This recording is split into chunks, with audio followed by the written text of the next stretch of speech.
Welcome to the K2 Sales Podcast. I'm your host, Karen Kelly. Every week, I'll be sitting down with a sales executive where they'll share their stories and experiences that produce game-changing results.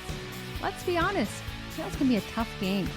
I'm sure at some point, we've all delivered a less than stellar demo, been ghosted by a client or two, and sometimes maybe we did more talking than listening. And that's where I can help.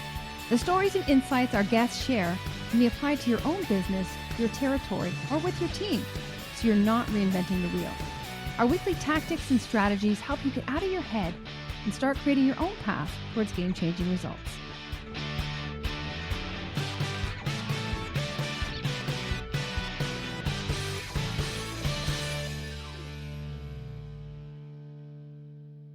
Welcome back to the K2 Sales Podcast. I'm your host, Karen Kelly.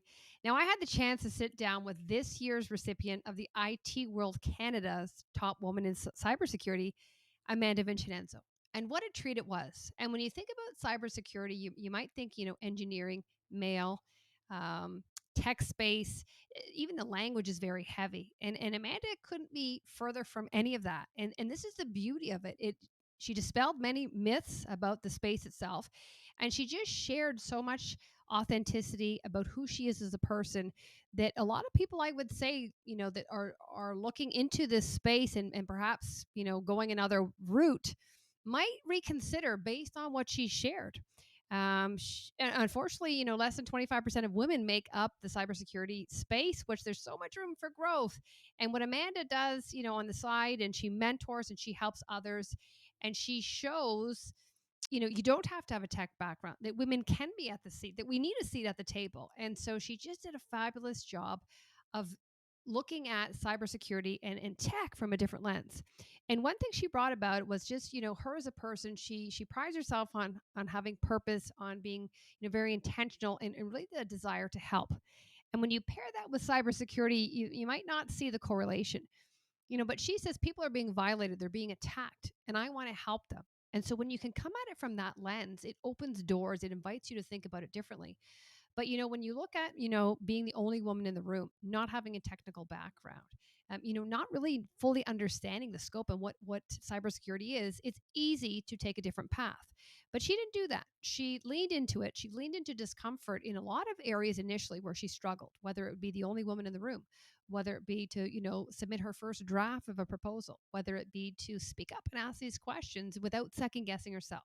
So things that we all face, and, she is recognized as this huge achievement, she too faces.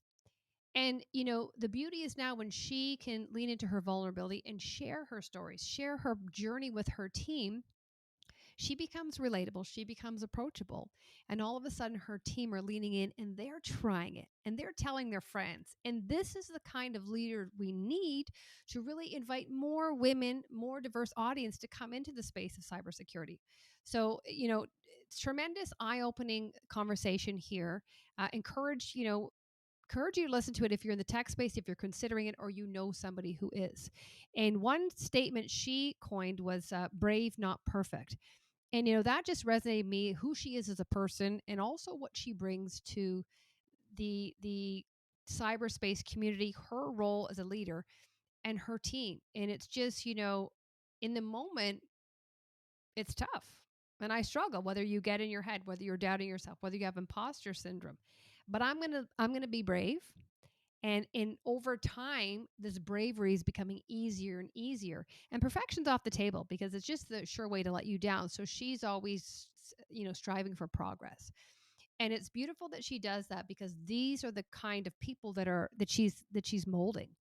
When she's mentoring, this is the message that she's sharing with younger women to invite them into the cybersecurity space. So she's dispelling the myths, the rumors, and she's really educating them and creating awareness as to what it really is and how you can have a thriving career and how you can win these prestigious awards just like men. So invite you to listen. I thoroughly enjoyed it, learned a lot myself.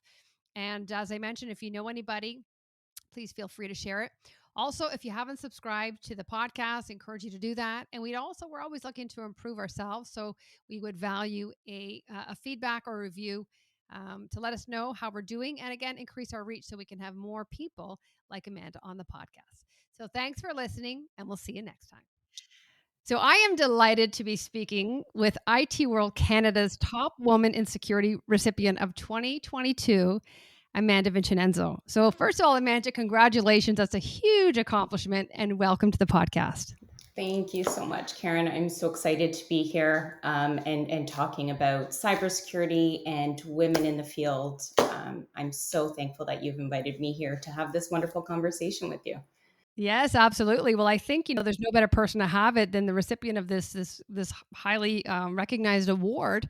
But before we get into the award, I just kind of want to take us back a little bit. And obviously, you've spent more than 15 years in cybersecurity. So what even got you intrigued to enter that world in the first place? Yeah, wonderful question. It was a lot of it was by accident, to be quite honest. It's funny having the conversation with my mom not too long ago. She had reminded me that take your kids to work day way back when I was a grade 9. I went to work with her and I left. We went to Scotia McLeod. She was working at Scotia McLeod in Toronto, and we left there that day. And I was like, I don't want to work in IT. I don't want to work in tech when I grow up. And funny enough, here I am working in tech as a woman in cybersecurity. And so it happened almost by accident. I'll be quite honest. I had applied to school, post secondary education. I was not sure that that was the direction that I wanted to go into. I had applied into social work. And I was just having those moments of, I'm not sure what I want to get into. And so, what I decided to do was just take some time off and really just start to work.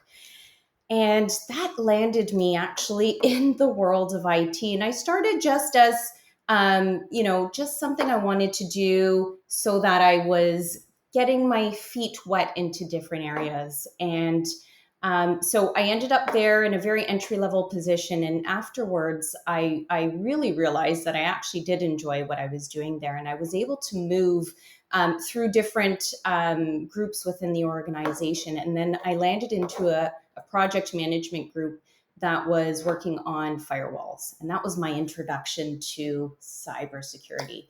And just the words firewalls and learning about them and what they were doing, and really brought to my attention that this whole industry that I wasn't really aware of, that was really starting to gain popularity at the time. So it happened completely by accident. I started to work on implementations for firewalls, and I started to realize that I was doing something that was meaningful and purposeful, and something that I had a passion about. Here we were putting in technology in place to help protect companies protect their people and their information at the end. There are different threats across the world, and one of them is definitely threat actors that are trying to take information away from companies. And at the end of the day, a lot of that information is people. It's people's personal health information. So I quickly started to realize that this world of tech, not only was it interesting and relevant, but I felt as though we were doing something right. We're doing the right thing, and we're really helping people at the end of the day. And so it was a long journey, and I decided to actually continue with cybersecurity. And I've spent my most of my career in this field. I can't really imagine changing my field because it's something that I really enjoy and I feel passionate about. It's a great story, and I'm sure your mom secretly is proud knowing that she she swayed you a little bit at the beginning. Absolutely. We definitely joke about that. So, But think about, in those early days, you were unaware of what IT was. And after a little bit of digging, how many other people do you think from the outside looking in are also unaware of, you know, we've all heard of the word firewalls, but like beyond that. So how many people do you think would identify with what you thought way back in those early days? oh, I think so many. And I've met so many young women and so many people, friends of mine even, who say to me, oh my goodness, you work in tech, you work in technology, firewalls. They're intimidated by those words. And a lot of people, I feel, think that you need to be technical, you need to be an engineer in order to get into IT. And I'm here to tell you that that's actually not the case. There are so many different roles within technology, within IT, within cybersecurity, that you actually don't need to be the technical person there. And it took me a while to realize the importance of non technical people within the industry as well, like myself. You know, walking into a boardroom, and I won't forget this, I was in many boardrooms where there were, 17 males and there was myself there. And I couldn't help but feel intimidated. And when I looked around, a lot of them were engineers and a lot of them were working on, the network designs and all that. And it took a moment of me to stop and think and realize I'm just as important. I need to be here just like everybody else does because I bring a skill to the table that they don't have. They Mm-hmm. may have the skills of the engineering skills, but I also have skills that they don't have. And so coming together, really getting everybody's skills and bringing them to the table is how we're going to make progress in this field and how we're going to continue to do really great things.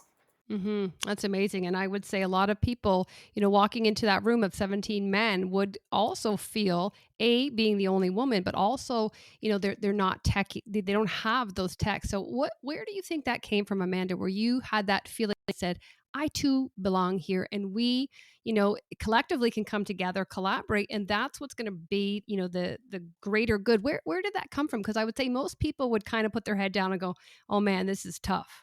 Yeah. Um, I'll be honest, it didn't come quickly. It came from me really digging deep and having a lot of conversations with people. So I will say probably the first 20 times I walked into that room, I felt incredibly intimidated and I didn't have that feeling. And I think I spoke about it with a lot of people. I've been really, really lucky in my career and in my life to have wonderful mentors and mentorships. And I started to talk about some of my insecurities, right? And so this is where I started to bring my vulnerability to the table, and I started to realize what are my vulnerabilities here? What's making me feel this way? And really just speaking with other people, other mentors of mine, was really when they started to tell me, you do belong at the table here, right? You bring skills that they don't have. So I don't know that it's necessarily something that I found or realized on my own, but I think my grit and my determination kept me there. Hmm. And then it was really getting into the vulnerability, like why do I feel this way, and really starting to talk about it with people. I talk often about imposter syndrome, and it's something that I've struggled from quite a bit. And one of the things I've learned is talking about it is wonderful, and you'll actually realize there are a lot of people who suffer from imposter syndrome, and a lot of people who often can get a little bit nervous in those situations. But it's being able to talk about it and really get different perspectives. And that's really when I started to have those vulnerable conversations with my colleagues, and them saying to me, you deserve to bring to be here at the table. This is what you bring. Hmm. And it was such an important lesson, and it's something that I continue to remind myself, that every table that I'm at, I'm bringing something to this table. Oh wow, I love that. And think about vulnerability. I mean, it's a strong word, but a lot of people see it as weakness. To be vulnerable, to show my emotions. But had you not, been vulnerable, which invited you to look inward and say, I need to be here, and I'm struggling right now. But then you you invited other people, like you share that with other people. You're bringing them in, and that's basically asking for help because you wanted a different outcome. And I can see, that this is so good that you've done it, but I can see where other people would probably struggle to start, or along those way, when it gets uncomfortable, we stop because we go back to what's safe and what we know. But you forged ahead, and even perhaps in those beginning stages when you couldn't see what others saw in you, it took them to say, Amanda, you belong here. Your strengths are recognized. And that was the catalyst, or that, lit what you needed to be lit. And then you took it, you like, I got this. But sometimes we need that external help to get that internal motivation or drive. And that's where your grit and determination came. But it sounds like, without that mentorship, and for you basically asking for feedback and guidance, you might not be where you were today.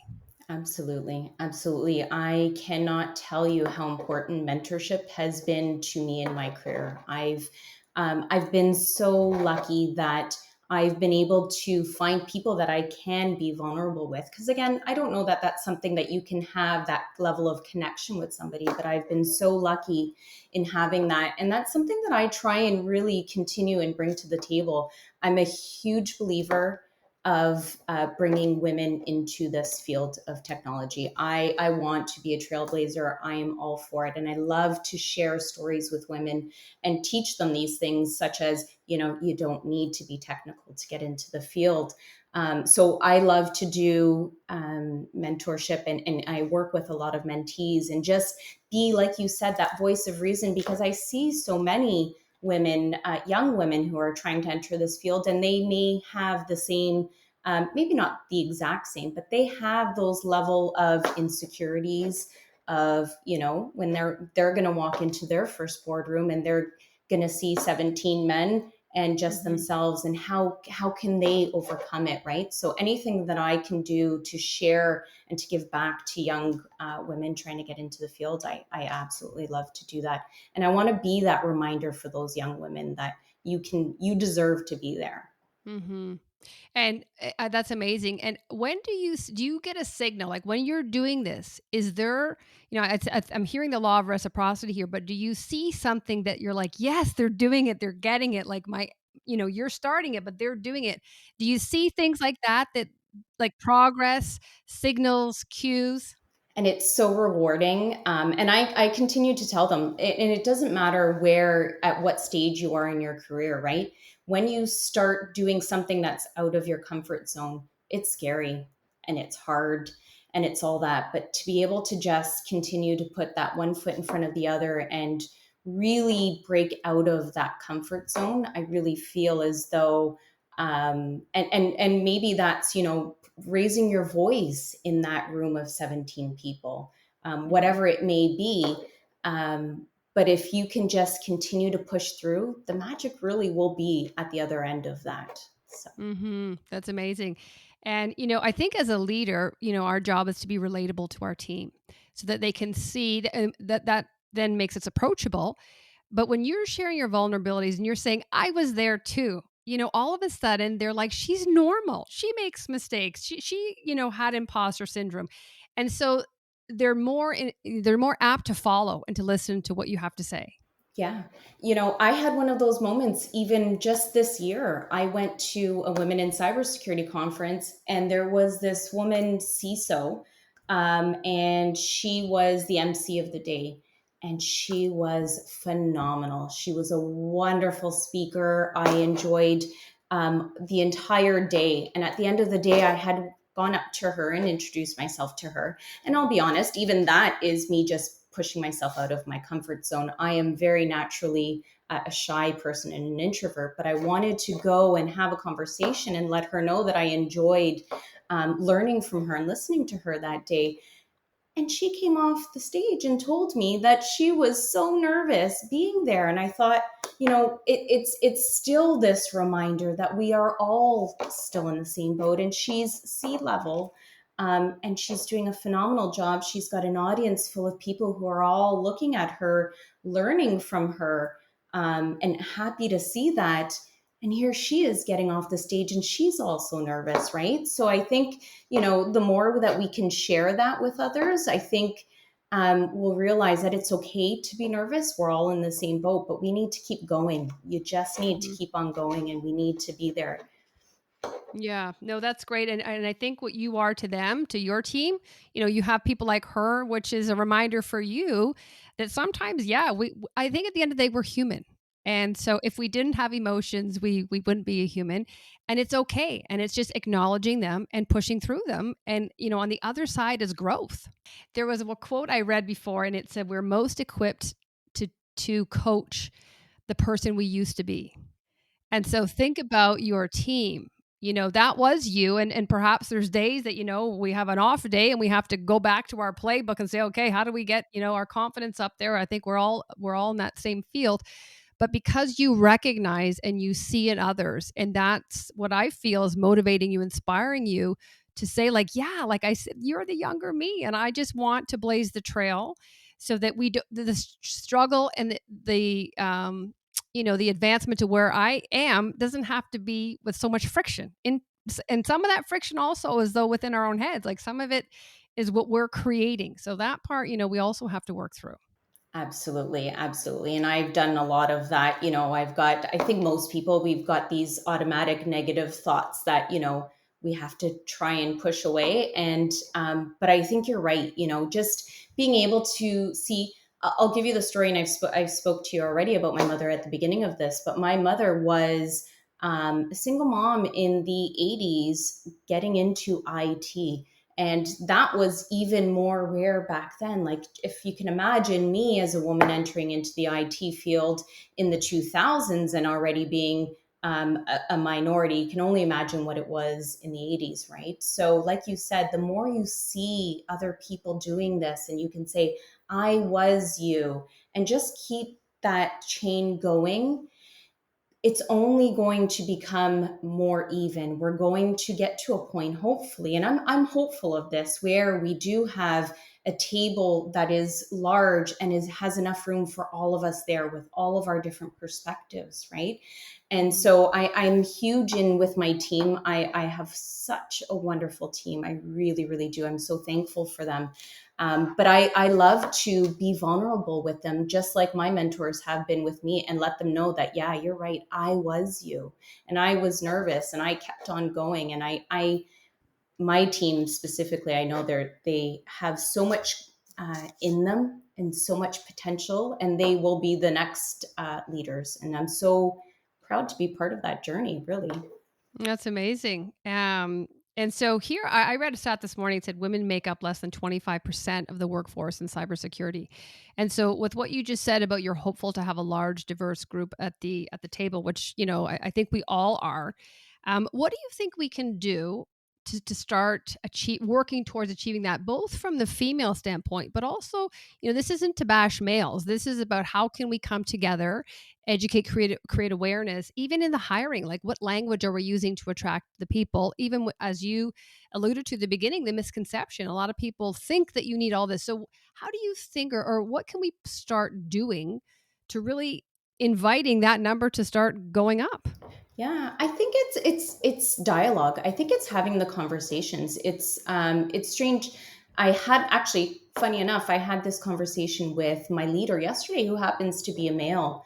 But we were actually just having a conversation around how, in this industry and in cybersecurity and in tech, you know, a man can say something, but if a woman says it at the same time, there's a different perspective, and it just is what it is, and we all know this.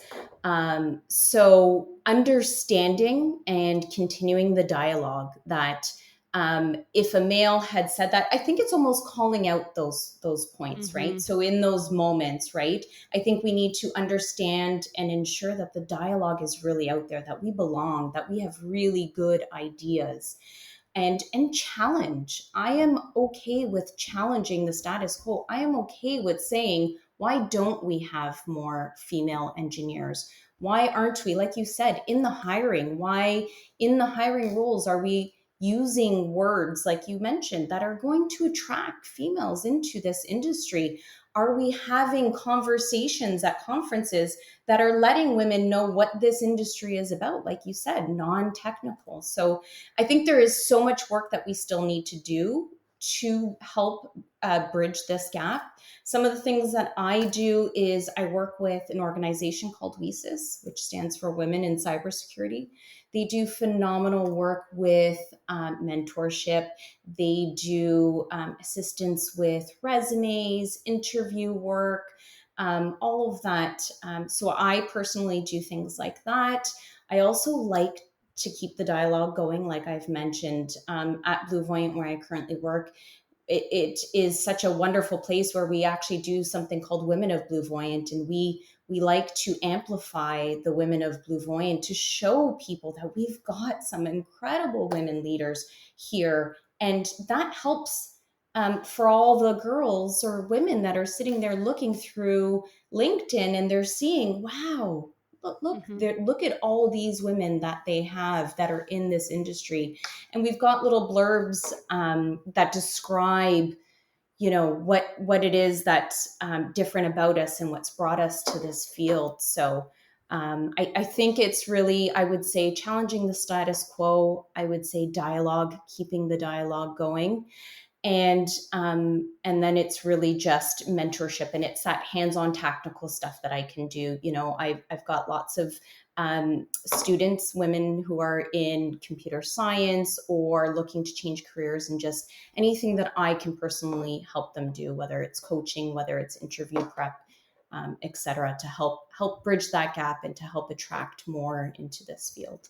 Well, you're doing a lot of great things, Amanda. So hopefully those will start increasing the numbers and just the awareness and this podcast as well, getting people out there to see that, it's a great career. It's an evolving career and that, we need to be challenging the status quo and kudos to your leader for calling out, the double standard, because I think, we creating that culture of what's acceptable and what's not, and that's what's going to attract the right people, right? And I think just when we're modeling the behavior, you wean out a lot of people. You're disqualifying people that that don't see that or don't align with that. They're not going to attract them. So it sounds like you're not with that type of company, which is fantastic.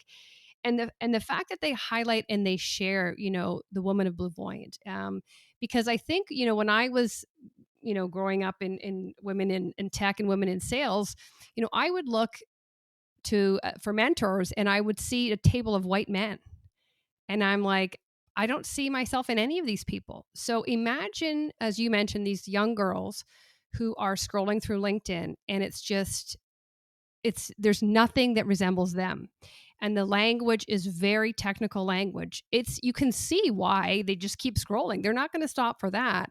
So congratulations on all you're doing, because I think when you bring, as you said when we opened, the intentionality and the purpose, I don't think anyone thinks of IT or cybersecurity in those regards, but you humanize it, and you said at the end of the day, this is somebody's personal information. They've been violated. And you don't see it that way. So when you can humanize it, you're like, I want to help these people. I want to do right by that. And I think these younger generations coming in, yeah, they want to be paid well, but they want to be part of something that's bigger, that's doing the right thing, and it sounds like that's the angle or the lens that you're coming at, your history and career with cybersecurity. Yeah, absolutely. Like I mentioned before, it is. I think that's part of one of the reasons why I've been so successful in this field, is because it is a field that just means so much to me. Yeah. And, how much would you say culture means to you? So to work for a company or be attracted to a company who challenges status quo, who empowers women, how enticing is that for you? Absolutely enticing. That is where I want to be. That's the table that I want to sit at.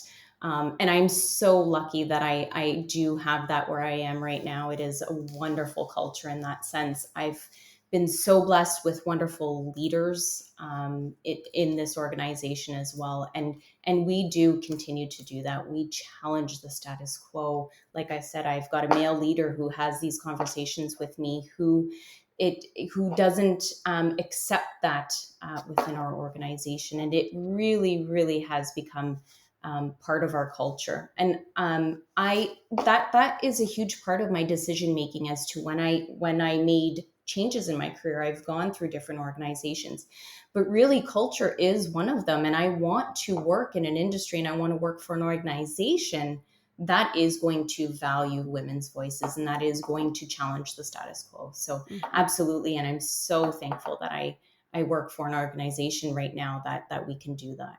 Mhm. And do you think there are a lot like yours, or do you think others foster other areas and perhaps not this? Um, I think there are others like my organization. I don't know that I don't believe they all are. I think Mhm. there are a lot of places where they don't foster that. Um, but this company definitely we do, and it's important, and it's one of the reasons why I've chosen to go there and be there. Mhm. Yeah, that's good, and hopefully, you'll stay there because 'cause they're doing some great things, which is good. So I wanna shift gears now, Amanda, and talk a little bit about, you won this amazing award that IT World Canada has issued, and, you know, leading up to this, did you experience any of these emotions of like, God, am I gonna put my name in? Did you have any self-talk? Did you have any of those imposter syndromes when you're applying for things like that? Did you have kind of a resurgence of things you like, I thought I'm over these, but maybe they reappeared. Was there any of that? Absolutely. So it's actually a really funny story. One of my colleagues had brought the award to my attention and had said, "Did you know that there is this award?" And I'll be honest, I wasn't. I didn't know about it.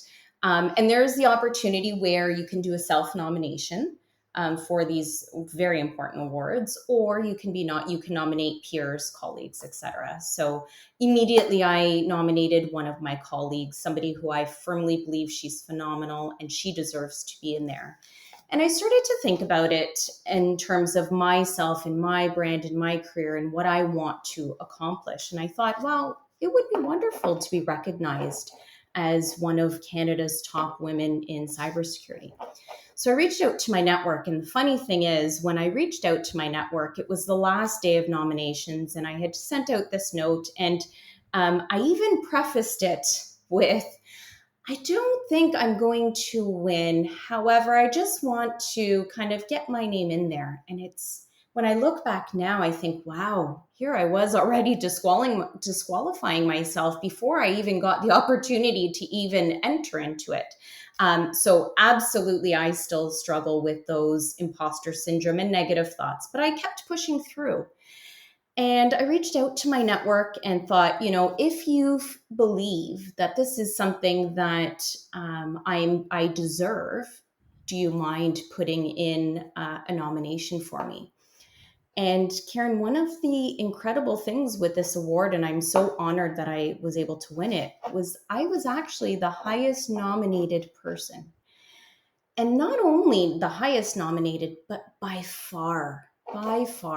And wow, when I had my interview with IT World Canada and they shared that with me, like I couldn't believe it. Now, why did all of my colleagues nominate me? They didn't do it because they had to. They did it because they believed in me. I firmly believe that's why they had done it. And to get that reception, to have so many people that felt so passionate that went out of their way to write why they believe that I deserve the nomination. I think that's just incredible. It goes to show that, again, where I am in my career and all of the amazing things that I've been able to accomplish, none of it was by myself. It's always been through my mentors, my colleagues, the amazing people, the amazing relationships that I've made along the way. But winning this award really, really showed me how important um, all of those little relationships you have, how important they really, really are. But I completely had a little bit of imposter syndrome. And even when I won it, oh my goodness, did I not have to read the email 3 or 4 times just to believe it? It was a wonderful morning when I did. I had actually just spent 2 weeks in Italy.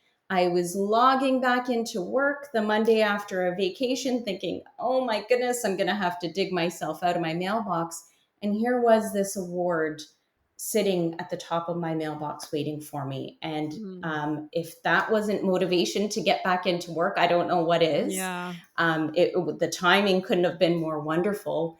But it really, truly was a gift. I'm so thankful to IT World Canada. I'm so thankful to all of my, for the people who believed in me and really,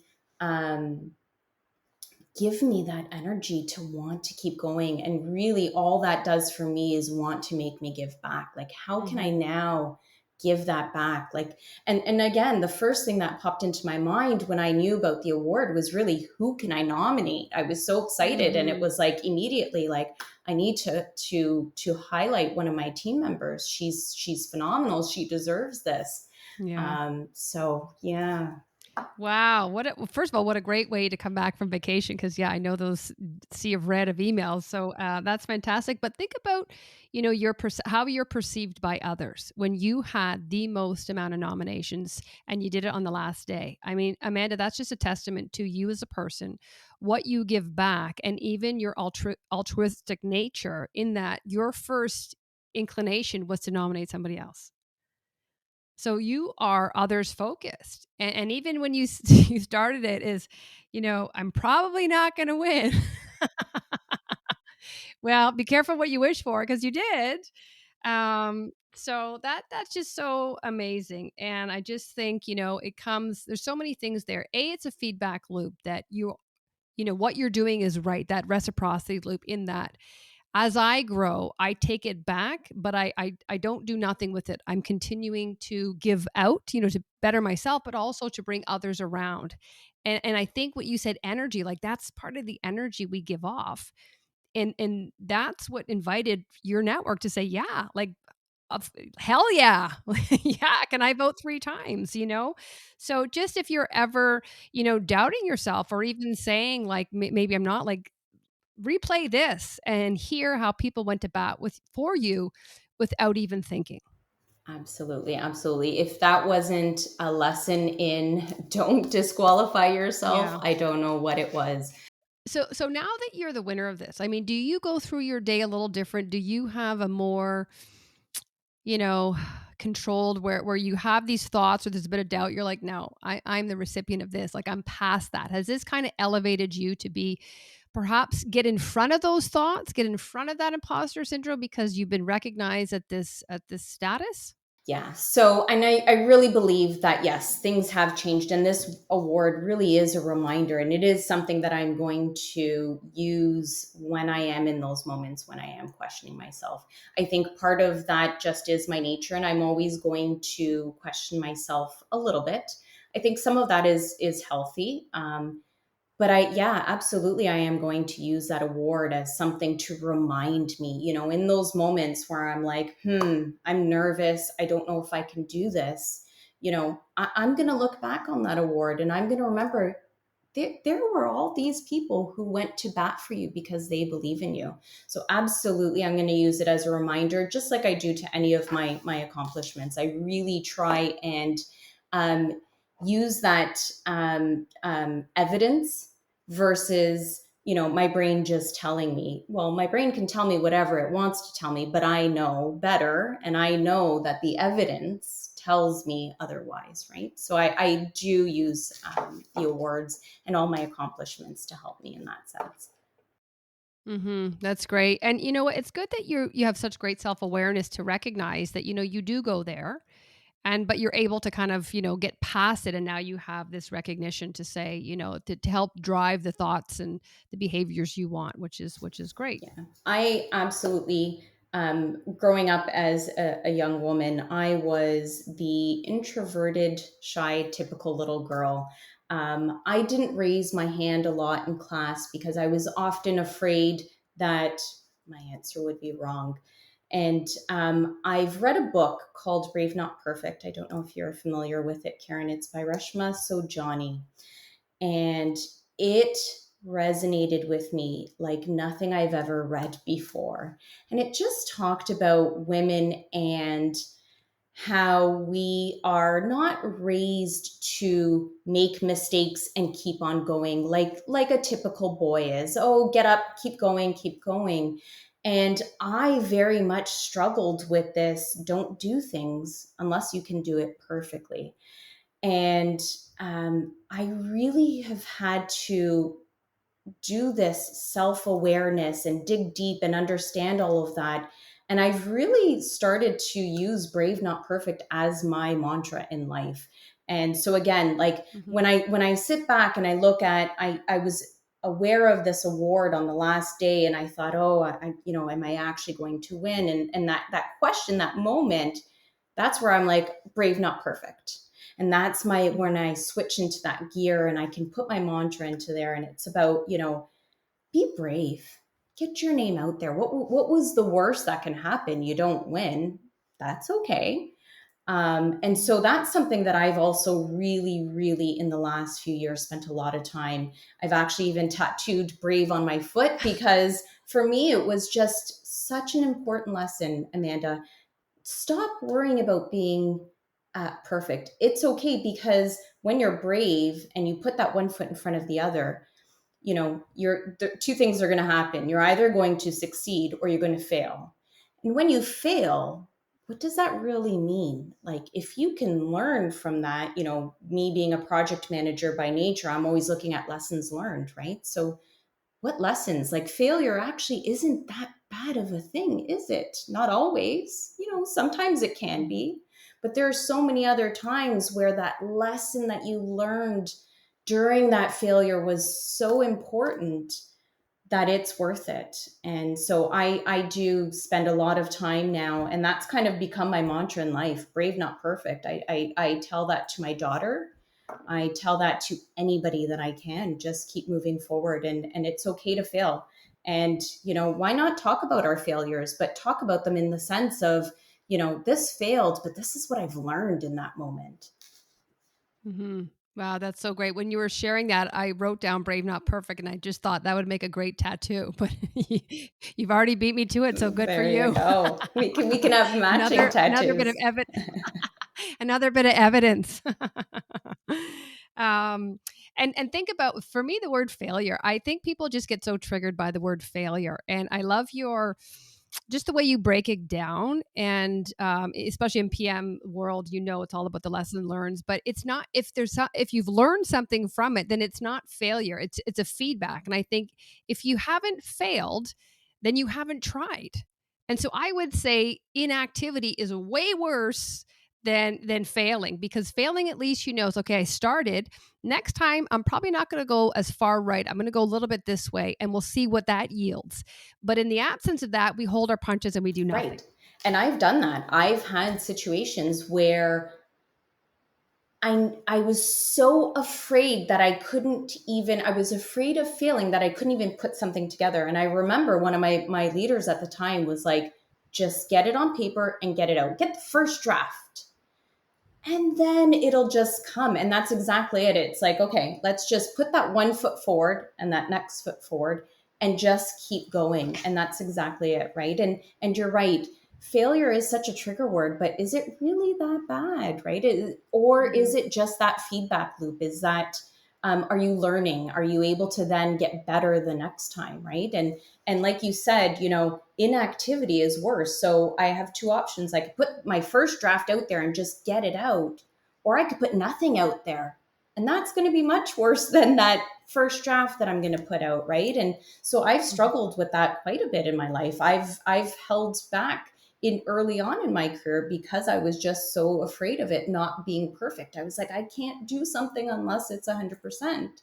And I think Mhm. part of that is just me wanting to do good things, but I've realized that wanting to do it so well, like you said, can have a negative aspect to it, and it can hold you back, and it has. And that's something that I no longer do. I am one foot in front of the other. I'm going to remind myself every day to be brave, and to start with something, put something out there, whatever it may be. It can be many different things.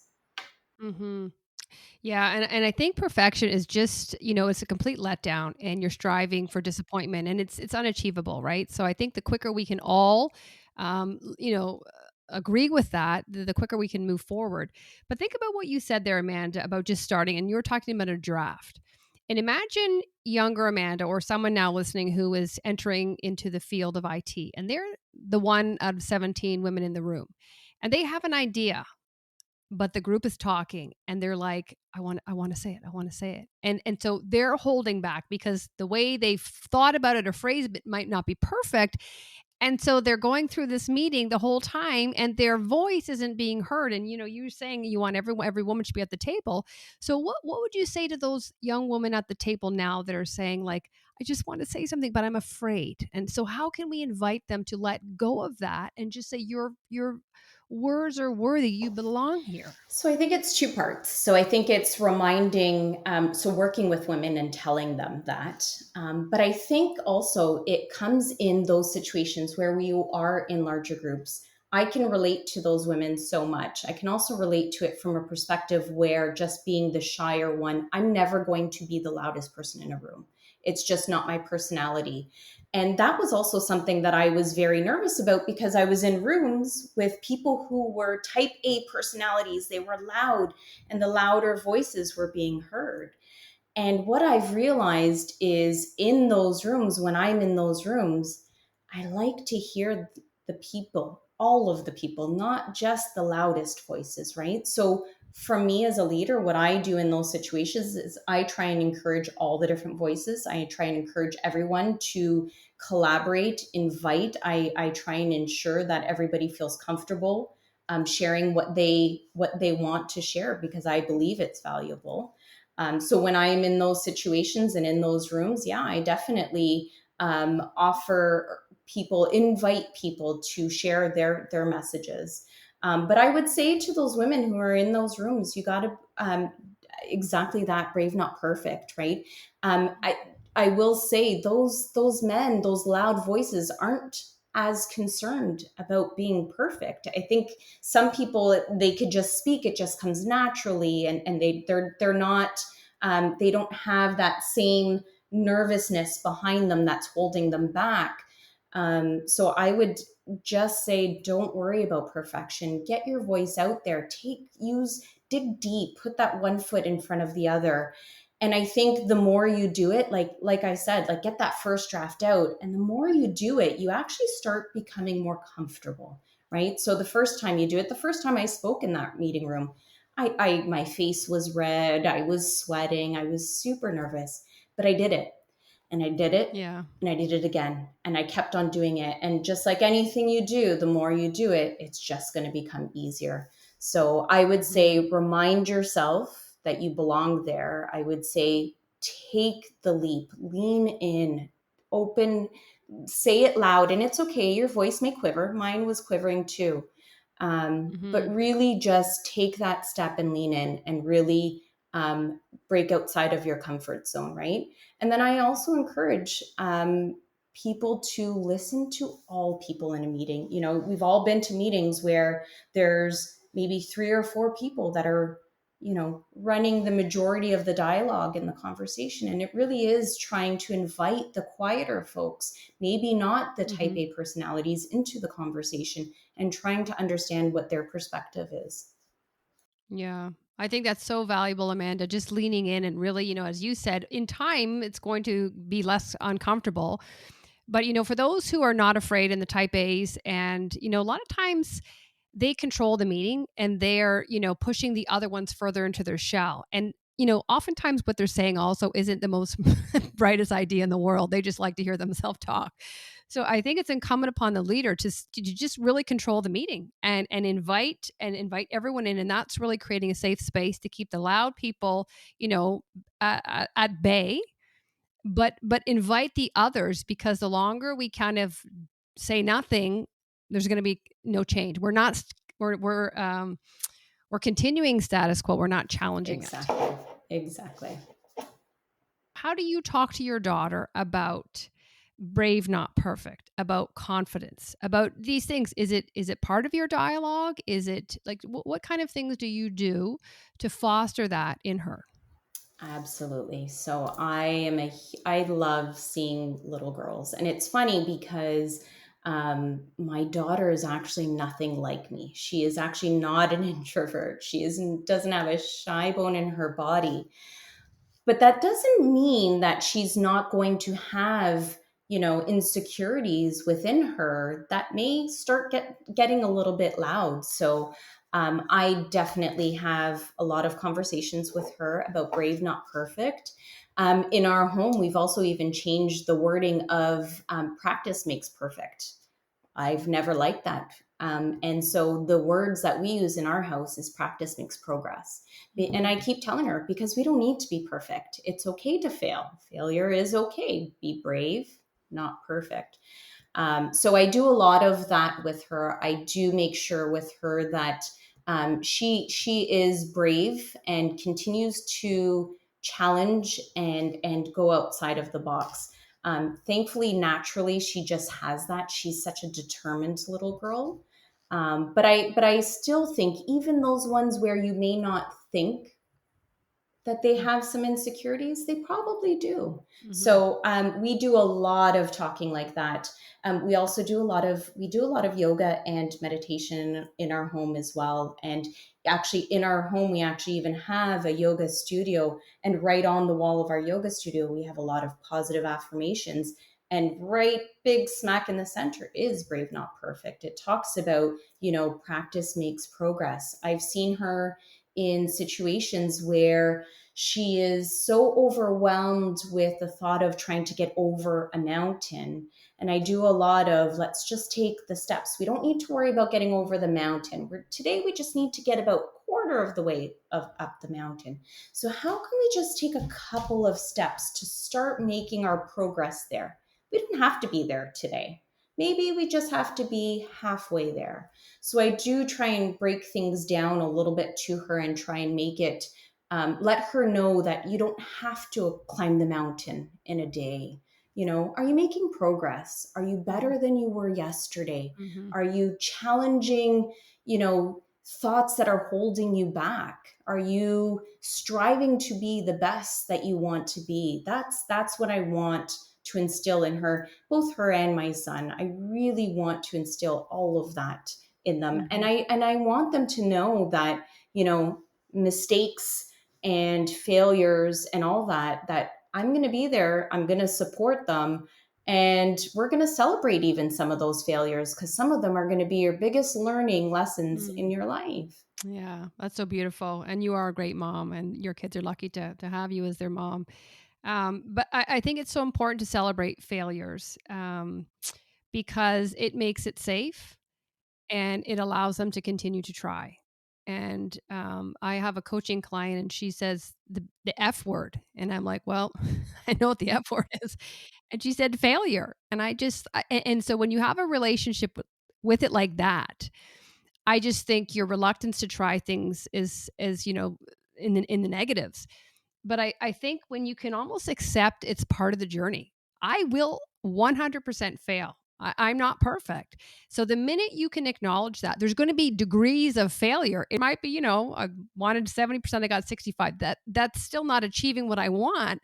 But I know now what I should be doing differently for next time. So I'm like, "Thank you. Oh my gosh, I'm gonna take this back. I'm gonna rework it. I'm gonna put it out there." So I think it's also our relationship with failure. And if we see it as this big, red beacon of nastiness, we're not gonna go near. We're not gonna try. We're not gonna be creative or curious. So it's great that you're fostering that with your children of just, let's try, let's celebrate our failures because it's feedback. It's showing us that, you know what, we were on the right track, a little bit tweak this way. And that's what they are, tweaks. Yeah, yeah, and that's exactly it. It's that progress. Like, Hmm. can you tweak it? Can you do a little bit? Can you get a little bit closer? And then the next time, what's that gap? What's that delta that you need to find? Hmm. Right? It's just that keep on going. It's that grit, that Yeah. determination. And so when you're working with your daughter, do you think there's some areas that you're also benefiting yourself from as you're having these conversations? Is there a little bit that's that feedback going back to, okay, this is a little good reminder for me too? Absolutely, absolutely. And I'm okay with that. I love, it's a journey that we're on together. I'm learning, she's learning. I don't know it all. I'm never going to be the perfect mom, but absolutely, it's a little bit of this feedback loop. And everything that I am saying to her, I'm reminding myself just as much. I Hmm. absolutely am. Yeah. Yeah. Well, I'm going to write Brave, Not Perfect on my board now because I do love it. And Awesome. we definitely don't strive for perfection because it's just, the best we can all do. And that's all. If you've given it your best, I can't ask for any more than that. Right. Exactly. Exactly. So we've talked about many things, Amanda, and I want to thank you for your time and just sharing, your journey, some of your struggles, but also leaning into that discomfort and really, seeing the growth and obviously the recognition from IT World Canada on the other side that you've won this amazing award. So it just really is an affirmation for those who are saying, well, you know what, it's never going to happen for me, or it's too much work. That it is possible. And you were down to the wire. You had one day and you had the most nominations. So even maybe when you're doubting yourself, it's that external, your team and your network are going to bring you across the line. And because of what you've given and what you've done for them in the past. Yeah. Yeah. Amazing. So if anybody would like to connect with you, perhaps learn a little bit more about you, what's the best way for them to do that? Yeah, you can find me on LinkedIn. I'm Amanda Vicinanzo on LinkedIn. You can find me there. I'm also on Instagram, mindful.avici. I do a lot of my yoga posting there as well because I'm a yogi as well. I'm always open. I would love to connect with people. I often do connect via LinkedIn and help women who are looking to get into the field, women and men looking to get into the field. So if there's anything that I can do to help any one of your listeners, I would be glad to assist. Well, that's amazing. We'll include all that in the show notes. So again, thank you so much for your time and sharing your wonderful story, Amanda. We're better off for it. So thank you. Thank you so much, Karen. Such an honor to be here today. My pleasure. And thank you all for listening, and we'll see you next time.